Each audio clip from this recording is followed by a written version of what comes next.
उन्होंने नियम ले लिया कि मैं एक वृक्ष के नीचे एक रात रहूंगा, अगले दिन दूसरे वृक्ष के नीचे सोते थे। इतना संग्रह भी नहीं किया कि कहीं मैं एक वृक्ष के नीचे 4 दिन रहा तो ऐसा ना हो जाए कि ये वृक्ष और ये स्थान मेरा है। लेकिन महाप्रभु जी को चिंता होती है जयदेव महाप्रभु की, मेरा जयदेव एक वृक्ष के नीचे सोता है, इतनी बड़ी रचना गीत गोविंद करने वाला एक वृक्ष के नीचे सोता है। तभी श्री जगन्नाथ जी ने एक योजना बनाई, और एक सुदेव नाम का ब्राह्मण था। उस सुदेव ब्राह्मण के कोई संतान नहीं थी। तो सुदेव ब्राह्मण ने जगन्नाथ महाप्रभु से कहा कि भगवान, एक संतान का सुख मुझे दीजिए, मैं वचन देता हूँ उसकी बाल्यावस्था पूरी हो जाने के बाद जैसे ही वो बालक कुमार अवस्था का होगा, मैं आपके चरणों में निवेदित कर दूंगा, वो बालक आपका हो जाएगा, ये मेरा वचन है आप। तो जैसे ही भगवान ने देखा कि भाई ये जयदेव महाप्रभु एक ही वृक्ष के नीचे रहते हैं, तभी ठाकुर जी ने विचार किया कि हम कैसे इनके इस वृक्ष के नीचे रहने वाले सिस्टम को दूर करवाएं। तभी ठाकुर जी को याद आया कि एक सुदेव ब्राह्मण था, उसने इतने वर्ष पहले हमसे कहा था कि एक संतान हो जाए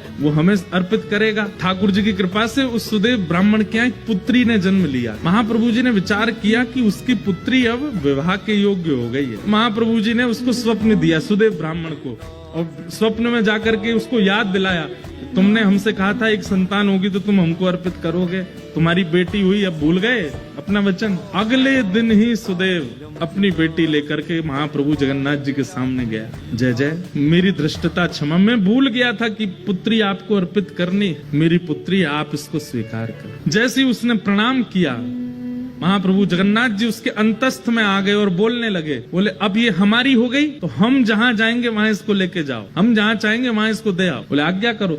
बोले एक वन में एक जयदेव महाप्रभु हैं, गीत गोविंद की रचना जिन्होंने की, उनसे जाकर के अपनी बेटी का ब्याह कर दो। पद्मावती नाम था उनका। तो सुदेव ब्राह्मण बोला, भगवान वन में रहते हैं, बेटी।